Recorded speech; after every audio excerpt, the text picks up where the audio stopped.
కు ఊపిరి పోసిన కుబేర చాలా గ్యాప్ తర్వాత థియేటర్లకు దగ్గర హౌస్ఫుల్ బోర్డులు కనిపించాయి. శుక్రవారం విడుదలైన కుబేర సినిమా మొదటి రోజు మార్నింగ్ షోలు మరీ అద్భుతంగా ఏమీ ఓపెన్ కాలేదు. కానీ అన్ని వైపుల నుంచి పాజిటివ్ టాక్ రావడంతో మెల్లగా గ్రాఫ్ పెరుగుతూ సెకండ్ షోలకు హౌస్ఫుల్ బోర్డులు పడ్డాయి. శనివారం నాడు అర్బన్ ఏరియాలు అన్నిటిలో కలెక్షన్లు బాగున్నాయి.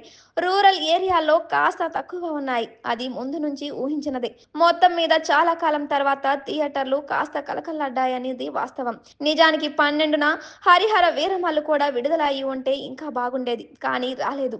కుబేరా తర్వాత కన్నప్ప సినిమా విడుదల ఉంది. ప్రభాస్ ఆ సినిమాలో ఉండడంతో కొంతమంది ఓపెనింగ్ అయితే పక్కాగా ఉంటుంది. డివోషనల్ సినిమా కనుక ఏమాత్రం బాగున్నా ఫ్యామిలీలు కదిలి వస్తాయి.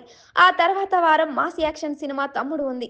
సినిమా రిజల్ట్ ఎలా ఉంటుంది అన్నది పక్కన పెడితే 3 రోజులు అయితే థియేటర్లు కలకల్లాడడం పక్కా.